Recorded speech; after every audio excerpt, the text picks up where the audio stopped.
Semua Nabi sudah siap masuk surga, Nabi Muhammad nggak siap masuk surga. Lah ketika Nabi tidak masuk surga, ketika Nabi Muhammad tidak siap masuk surga, para Nabi ini nggak boleh masuk surga, Pak. Yang harus masuk surga pertama itu Nabi Muhammad. Mimbar-mimbar semuanya yang sudah para Nabi itu duduk di atasnya untuk dikirim ke surga, nggak bergerak. Kenapa? Karena mimbar yang satu ini Nabinya belum duduk, yaitu Nabi Muhammad. Kenapa sih? Alasannya apa kok Nabi nggak masuk surga saat itu? Nggak pingin masuk surga? Nggak siap masuk surga? Makhafata ayyub atabi ila jannah wa atruku ummati fil hisab. Karena aku khawatir kalau duduk aku dihantarkan ke surga sedangkan umatku masih dihisab ada di mahsyar. Sampai Allah memberikan syafaat, sampai Allah itu menegur, "Mada turidu an asna bi ummatika ya Muhammad?" Pengin apa sih yang untuk aku perlakukan umatmu ini wahai Muhammad? Kamu itu pengin apa untuk diperlakukan terhadap umatmu nanti di hari kiamat? Maka Nabi menjawab, Allahumma ajil hisabahum. Ya Allah, percepatlah hisab umatku. Hisab mereka percepat ya Allah. Maka Allah memberikan syafaat kepada Nabi.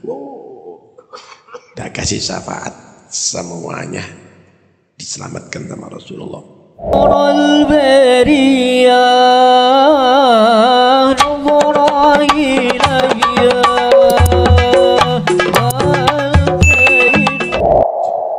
Assalamualaikum warahmatullahi wabarakatuh. Bismillah walhamdulillah wassalatu wassalamu ala rasulillah Sayyidina Maulana Muhammad bin Abdullah wa ala alihi wa sahbihi wa man wala amma ba'd. Yang saya hormati segenap keluarga almarhum ila rahmatillah al-qayyum al-habib Abdullah bin Aqil bin Hussein bin Zain bin Alawi Bapagi, khususnya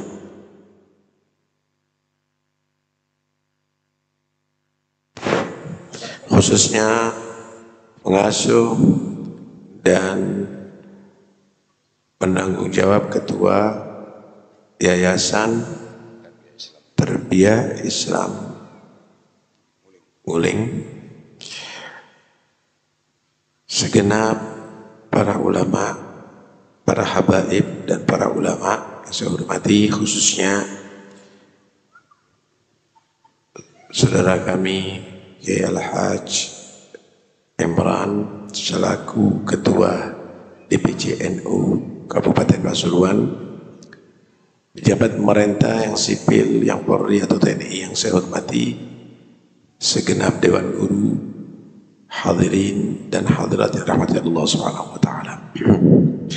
Malam ini kita dalam dua rangkaian acara sekaligus. Pertama yaitu memperingati Maulid Nabi SAW.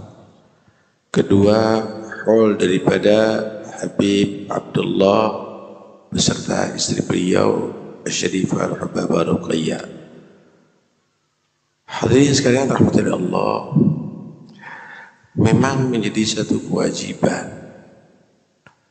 orang itu kalau dikasih nikmat harus syukur, menampakkan rasa syukur dan bahagia. Kita punya anak, nggak boleh kita kecewa punya anak, saudara. Kita harus nampakkan bahagia karena anugerah yang Allah berikan berupa anak yang dilahirkan untuk menjadi penerus kita. Kita misalnya dikasih rezeki oleh Allah rumah baru, kita undang kerabat kita, tetangga kita, demi untuk menampakkan bagaimana kita dari itu menerima nikmat daripada Allah, anugerah daripada Allah. Kita mendapat jodoh, kita rayakan, saudara. Kita undang orang-orang soleh, kita undang teman-teman kita untuk mengungkapkan syukur bagaimana kita mendapatkan nikmat pasangan hidup. Saudara, tahukah Anda tidak ada yang nikmat yang lebih besar melebihi dijadinya kita umatnya Nabi Muhammad SAW. Ya, untuk kita ini jadi umatnya Rasulullah ini Pak, orang itu kalau disandarkan kepada Nabi, apapun yang disandarkan kepada Nabi itu katut mulia. Katut mulia. Nabi itu dilahirkan bukan di hari Jumat yang diagungkan oleh umat Islam. Nabi itu bukan juga lahir di hari Sabtu yang diagungkan oleh orang Yahudi. Bukan di hari Ahad yang diagungkan oleh orang Nasara. Tapi Nabi itu dilahirkan di hari Senin. Kenapa? Karena supaya tidak terkesan mulianya Nabi Muhammad itu karena memang lahir di hari mulia. Hari Senin itu tidak diagungkan oleh umat Islam dulunya. Tidak diagungkan oleh orang Yahudi. Tidak juga diagungkan oleh orang Nasara. Hari Senin itu adalah hari biasa, tapi hari Senin menjadi hari yang luar biasa. Kenapa? Karena Allah pilih hari itu untuk hari kelahiran Nabi Muhammad SAW. Nabi juga tidak dilahirkan di bulan Ramadan atau di bulan Asyurul Hurum yang dimuliakan oleh umat Islam dan orang-orang Yahudi dan Nasara, bahkan orang musyrikin yang ada di Arab. Tapi Nabi dilahirkan di bulan Rabi'. Bulan Rabi' ini, bulan Rabiul Awal ini, bulan yang tidak dihargai Pak dulu. Kenapa? Supaya tidak terkesan Nabi itu mulianya karena bulan yang mulia, tapi bulan biasa menjadi bulan yang mulia karena berkat menjadi bulan kelahiran Nabi Muhammad SAW. Tuh, bulan Rabiul Awal ini menjadi bulan paling meriah Pak. Perayaannya kalau bulan Syawal ada di tanggal 1 Syawal saja hari raya.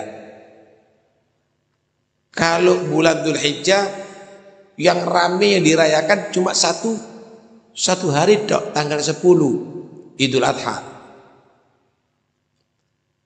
Kalau ada di bulan Asyura yang dirayakan cuma tanggal 10 hari Asyura. Tapi kalau bulan Rabiul Awal ini setiap hari dirayakan. Kenapa? Karena menjadi bulan kelahiran Nabi Muhammad SAW. Malam maulid, pagi maulid, siang maulid, semuanya maulid. Paling meriahnya bulan. Nabi Muhammad dihijrahkan dan dimeninggalkan bukan di kota Mekah, bukan juga di Baitul Maqdis yang diagungkan saat itu, tapi di kota Madinah. Kota Madinah ini dulunya disebut Darul Waba, tempatnya penyakit, nggak ada orang ke sana Pak. Mau urusan dagang nggak ke sana, mau urusan mau tinggal nggak ada ke sana, nggak makmur. Tapi Nabi diperintahkan hijrah di sana, tinggal di sana sampai wafat dan kuburannya di sana. Kenapa nggak di Baitul Maqdis? Allah memiliki kota Madinah, kota yang tidak dihargai saat itu. Bukan ke kota-kota yang daerah-daerahnya dimuliakan. Kenapa? Supaya tidak terkesan mulianya Nabi Muhammad itu karena kota yang mulia, tapi kota biasa Madinah sekarang menjadi kota mulia. Kenapa? Karena menjadi tempat tinggalnya Rasulullah dan makamnya Rasulullah. Karena itu apapun yang dinisbatkan kepada Nabi pasti akan menjadi terbaik. Lah kita ini umat Islam ini menjadi umat terbaik. Kuntum khaira ummatin ukhrijat linnas. Kenapa? lebih utama, lebih afdol dari umatnya Nabi Musa, Nabi Isa, Nabi Ibrahim, seluruh para nabi. Kenapa kok sampean sama saya ini menjadi umat yang terbaik? Apakah karena ibadahnya lebih banyak? Apakah karena umurnya lebih panjang? Apakah karena tenaganya lebih kuat? Enggak, saudara. Kalau dibandingkan umat-umat dahulu, ibadahnya kita paling sedikit, umurnya paling pendek, tenaganya paling lemah. Apa ya alasannya?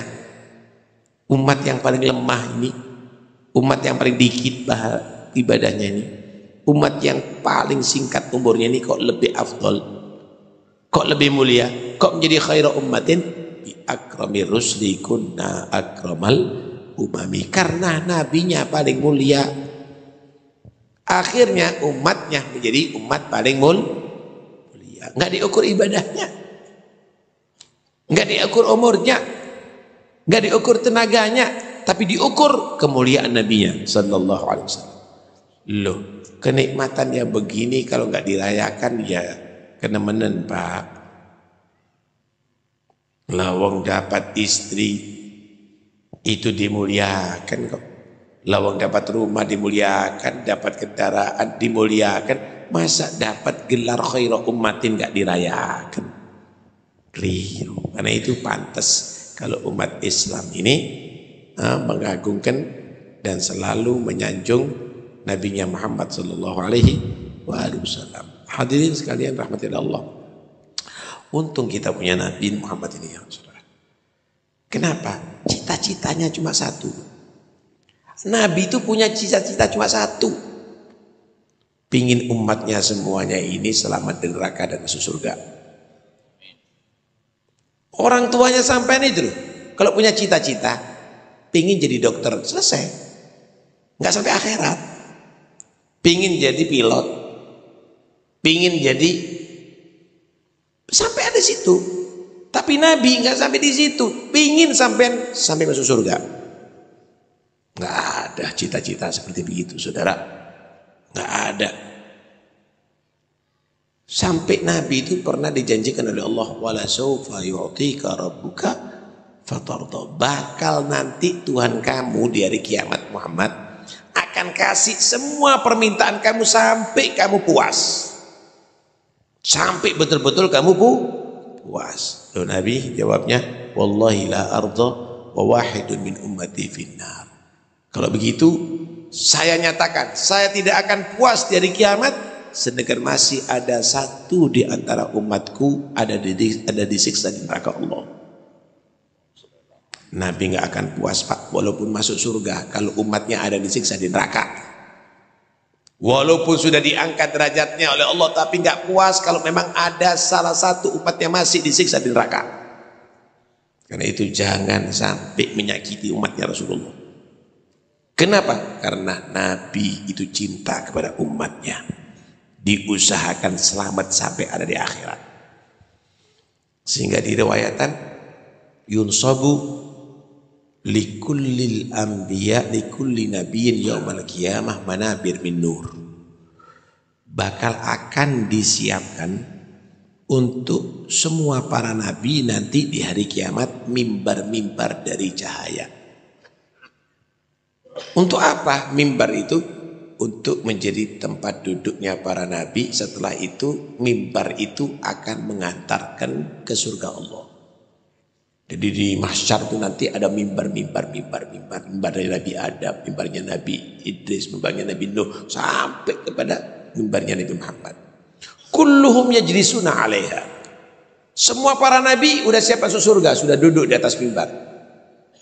Ghaira mimbari la ajlisu 'alaih. Cuma mimbarku aku nggak mau duduk masih, kata Rasulullah.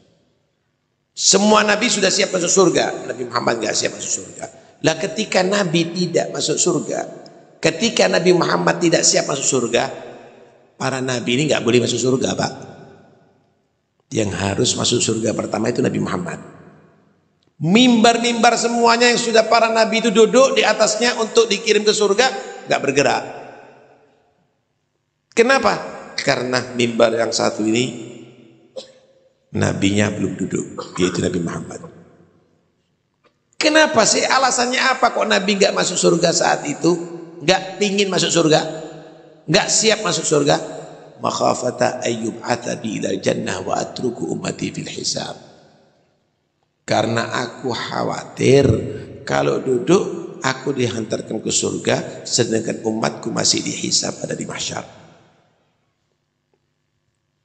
Sampai Allah memberikan syafaat, sampai Allah itu menegur, "Madza turidu an asna' bi ummatika ya Muhammad?" Pengin apa sih yang untuk aku perlakukan umatmu ini wahai Muhammad? Kamu itu pengin apa untuk diperlakukan terhadap umatmu nanti di hari kiamat? Maka Nabi menjawab, Allahumma ajil hisabahum.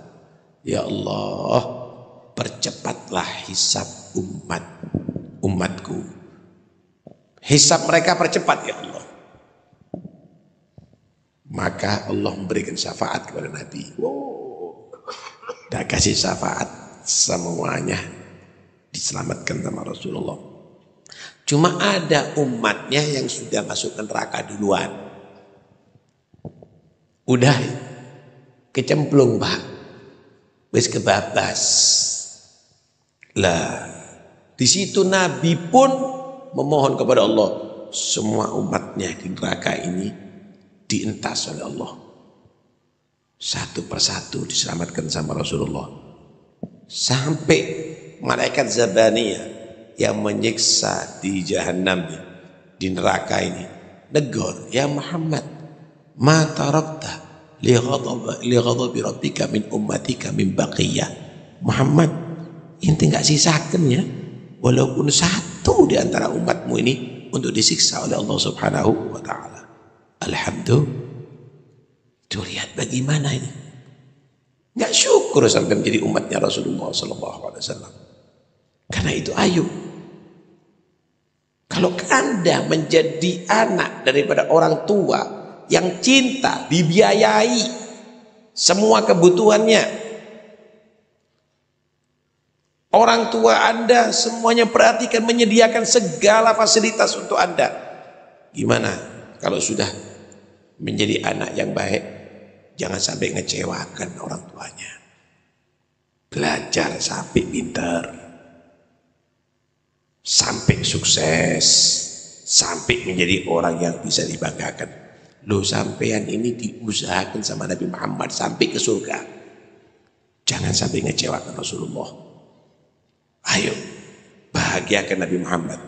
Sukseskan Anda betul-betul menjadi umat yang dibanggakan oleh Nabi Muhammad SAW.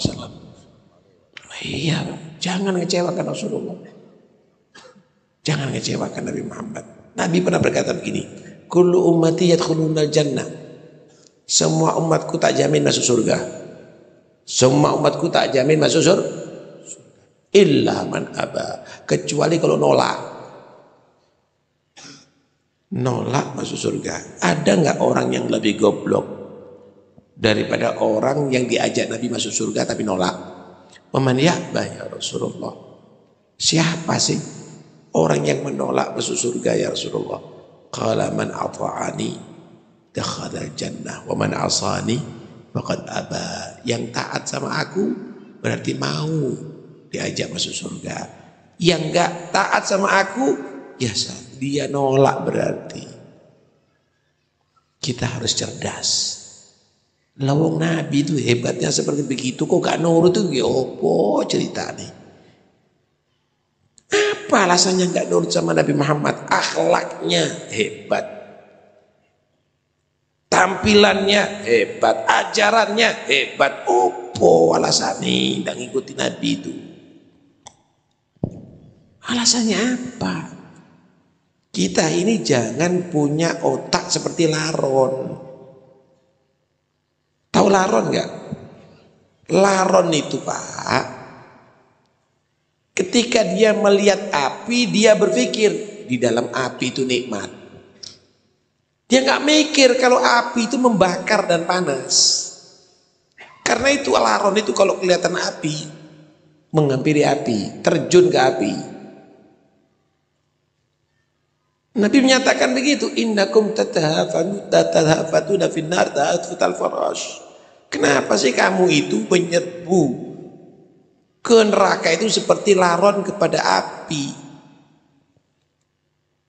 Wa ini akhikum biajasikum, aku ini selalu menepis, selalu menghalangi kamu supaya kamu tidak sampai masuk neraka. Walakinnakum tatafallatun, tapi kamu gak mau diselamatkan, tetap nyerengai. Kenapa? Sampai yang dilarang minum khamr. Kenapa khamr ini bisa menyebabkan Anda masuk neraka? Sampai dilarang zina, pil koplo, narkoba, ganja dan lain-lainnya. Kenapa Anda melakukan itu? Emangnya mulia? Emangnya tambah bagus? Kenapa melakukan zina? Kenapa melakukan homo? Kenapa melakukan itu semuanya? Kenapa melakukan riba, Bang Dedel? Kenapa melakukan itu? Padahal itu akan menjadikan kamu tadi itu menderita dunia sampai akhirat. Sumpah dunia sampai akhirat. Coba nurut sama Nabi. Rajin sholat duha, rizkinya lancar insya Allah. Coba nurut sama Nabi. Sholat berjamaah setiap waktunya. Anda akan menjadi orang soleh. Coba nurut sama Nabi.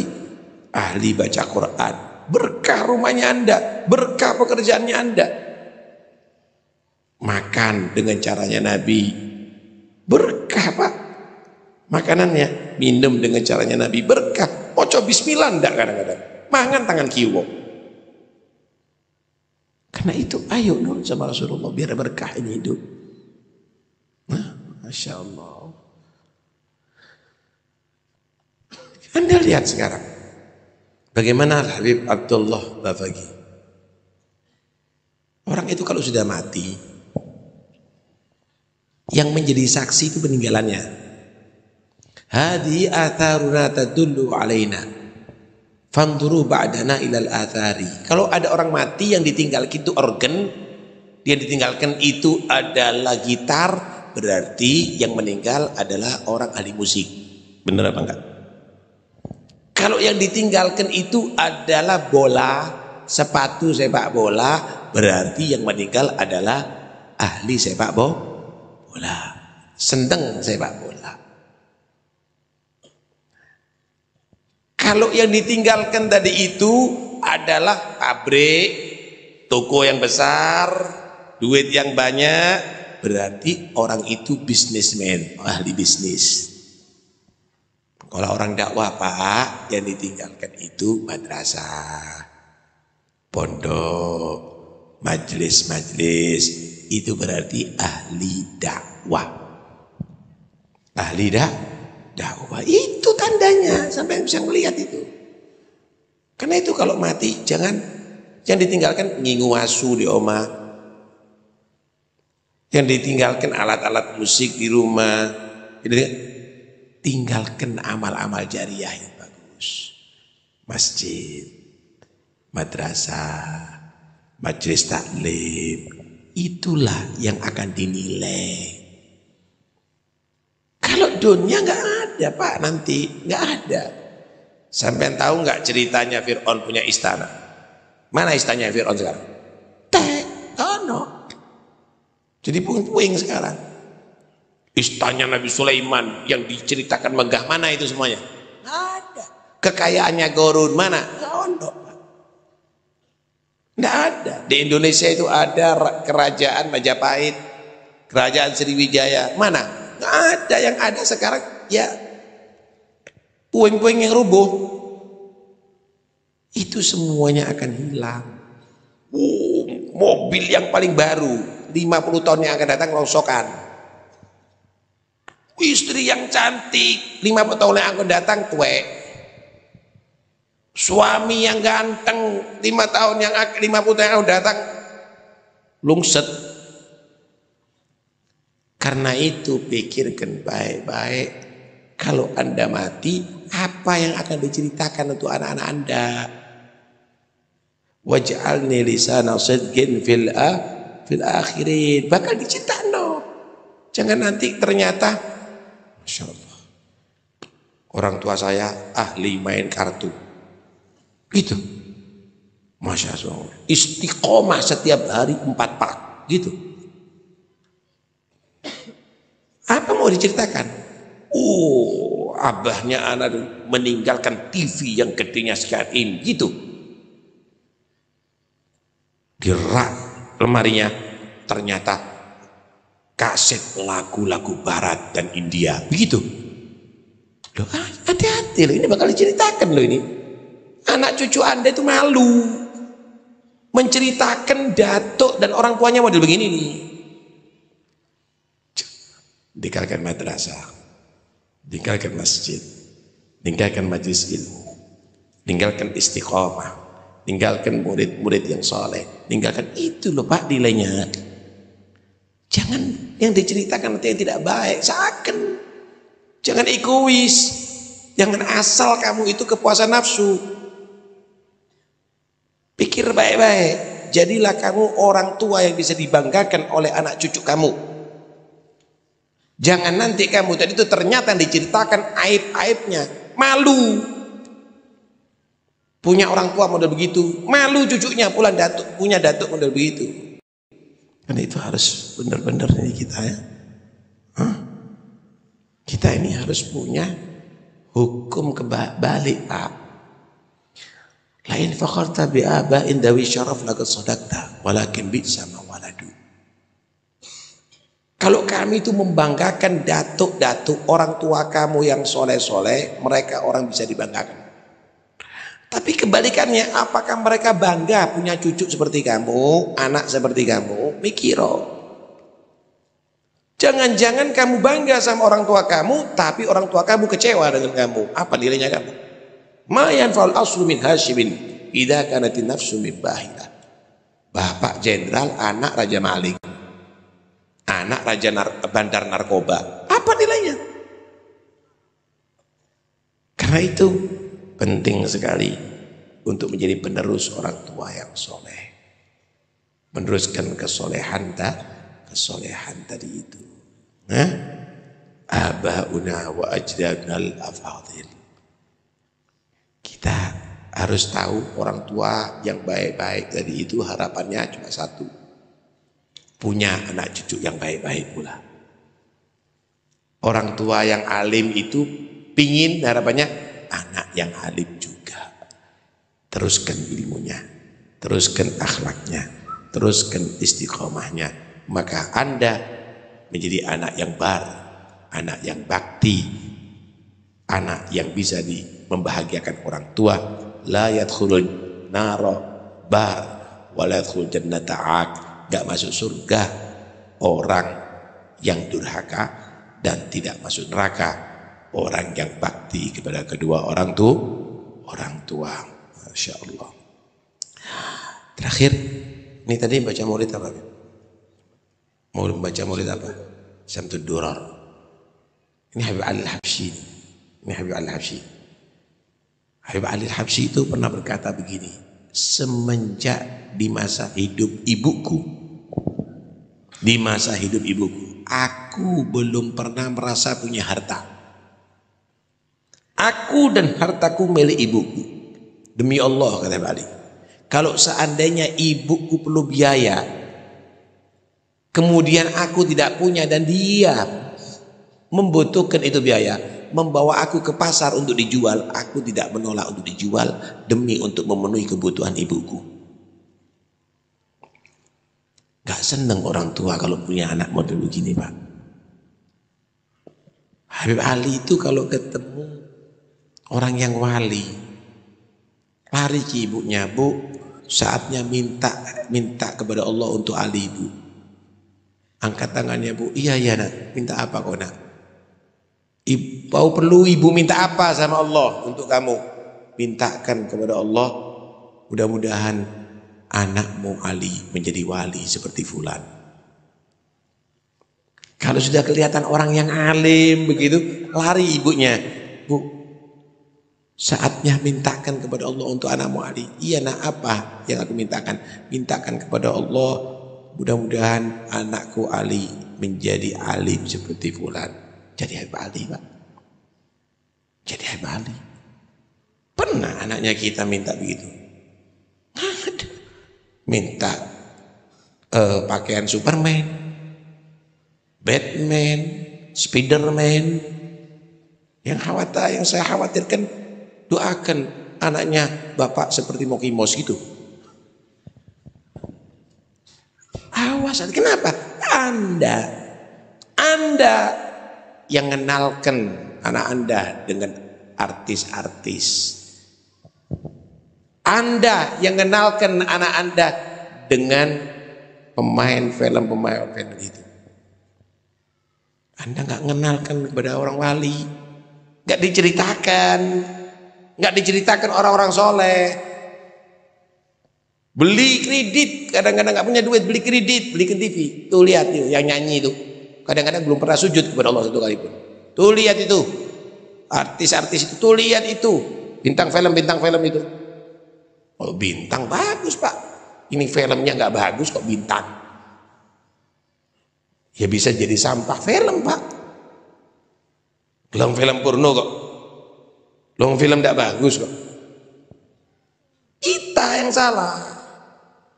Anak kita nggak kenal wali, anak kita nggak kenal orang soleh, anak kita nggak kenal ulama. Kenal itu kenapa? Karena kita tidak mengenalkan. Nah terus dia mati ya opo pak.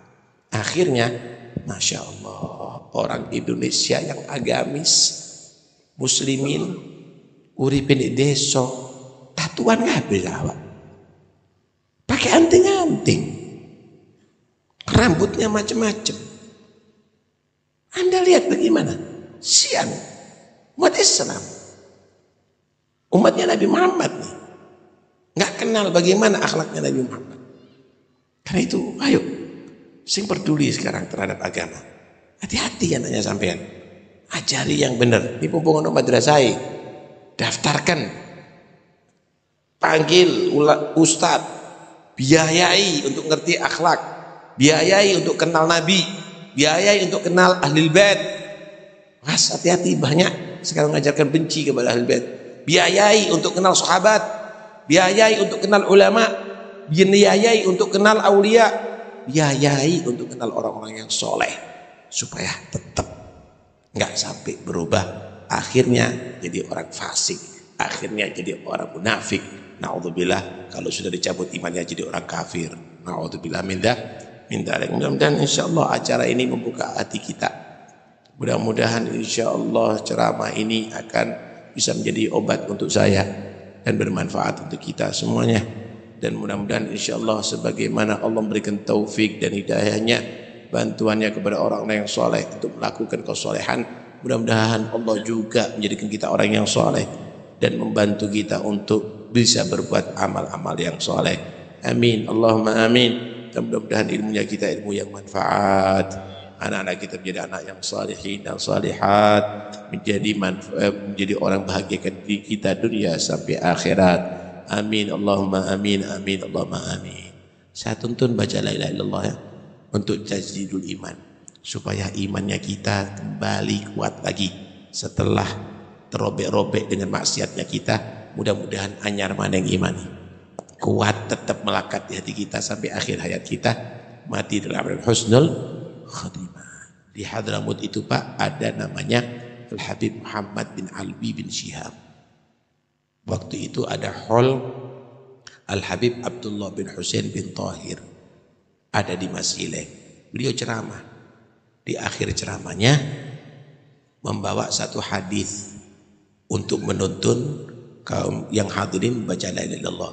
Hadisnya begini, man kana akhiru kalami la ilaha illallah dakhala jannah. Siapa orang yang akhir kalamnya di dunia la ilaha illallah, maka masuk surga tanpa dihisab.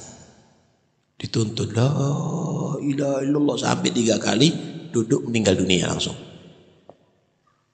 Mudah-mudahan ya, sebagaimana malam ini Allah takdirkan kita mengucapkan la ilaha illallah, Allah takdirkan di akhir hayat kita mengucapkan la ilaha illallah. Setelah panjang umur, sehat walafiat zahir batin. Tapi berharap sama Allah, jangan kita membaca la ilaha illallah dalam keadaan lupa. Penuh keyakinan dan harapan, tetap meyakini la ilaha illallah sampai akhir hayat kita, mati husnul khatimah insyaallah.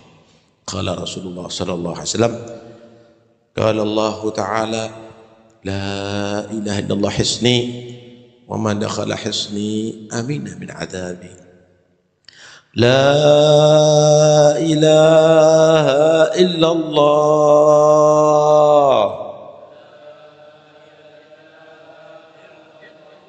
لا إله إلا الله